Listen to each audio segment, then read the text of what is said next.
Okay, let's get these Kaisers up here. Oh man, I remember these when I was a kid. Right there's good. Stop it right there. Beautiful paint on this car. This is a 48 Frazer Manhattan, and this is Theo and Diane Odell from Milan. I know you've had this here several times. Seeing how you're the only body style like this, we'll let the judges tell the folks in the bleachers about this car. So Henry Kaiser was a very successful industrialist before World War II, and during World War II he was very successful at providing armament and ships for the promotion of to fight the World War II.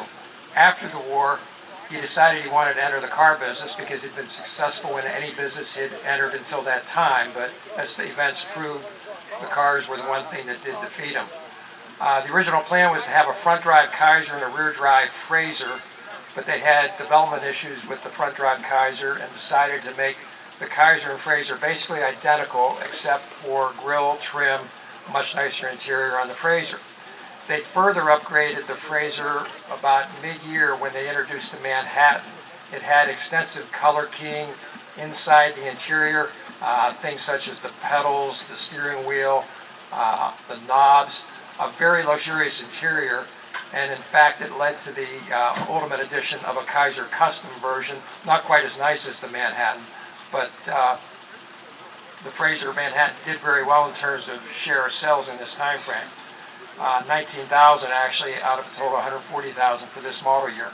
The Manhattan continued up through the end of Frazer production in 51, and then in 53 Kaiser adopted the Manhattan label for their top of the line as they had concurrently eliminated the Frazer at the end of the 51 model year. You can pull her ahead. Thanks for bringing it. Let's get all these up here in a group. They're all similar bodied. Come on, bring them up here, guys. Come on. Don't be shy. The judges are really, and the automotive historians are friendly. Get on up here. That's good. Stop right there. Let's get all of them. Get up tight. Get up tight because you're all similar body. We're going to just talk about all of them. I'm just going to walk on down the line and I'm going to let the judges talk about your cars. Oh, here comes a fifth one. Okay.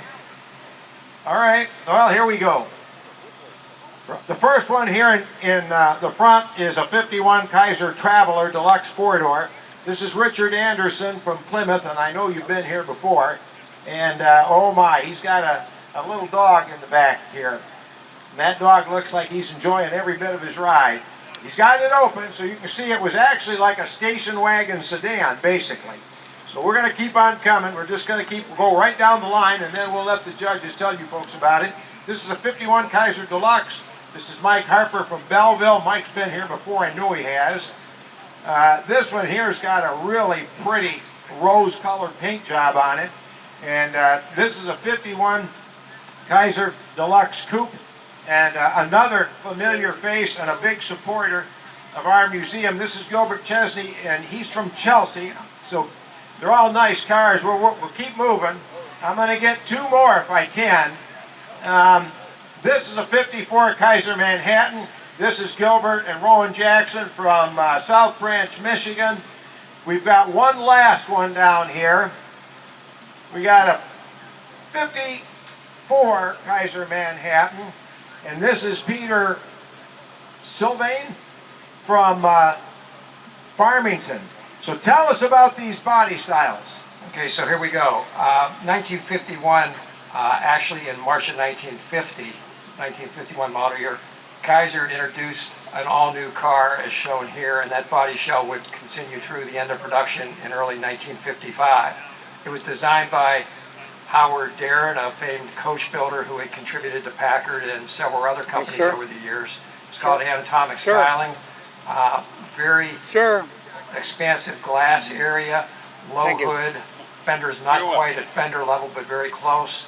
The unique body style aspect of this first vehicle, this version was called the Traveler. It's because it was what we would interpret now as a hatchback body style.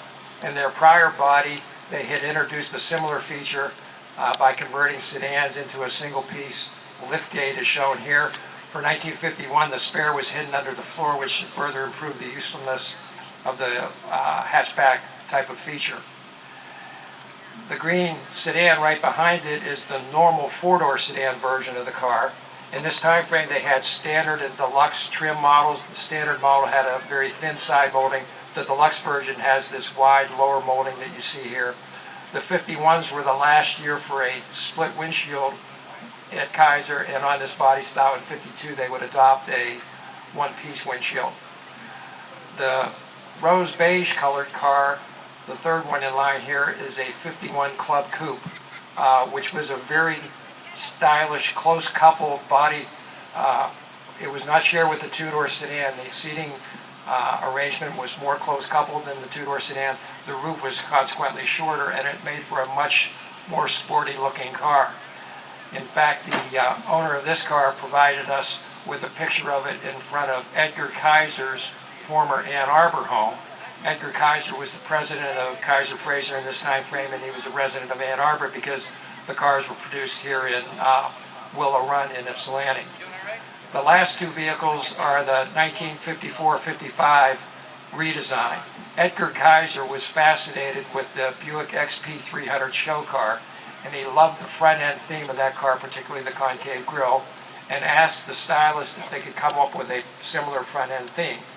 They were very successful in doing so, and at the same time modernized the rear of the car with a three-piece wraparound backlight, safety glow tail lamps that extend along the top of the rear fenders. It has an aircraft-style instrument panel, and for the first time they had a power boost for the 226 straight six. It now had 140 horsepower courtesy of a McCullough supercharger. So I would encourage everybody here at the show to take a look at these cars. While it was a small company, it had many innovations, particularly in the color and trim arena, led by Carlton Spencer, who is their interior design director. You should really take a look at these cars because they're really very interesting vehicles. Keep the line moving, guys. Keep them coming, guys. Keep them coming. Thank you. Thank you all for bringing these wonderful looking cars. I remember as a kid when these first came out, they had a Kaiser parade through downtown Ypsilanti, and we were sitting on the front porch of our house on Pearl Street watching them roll by. It was great. Keep them moving. Keep them moving. Let's get this Jeepster up here.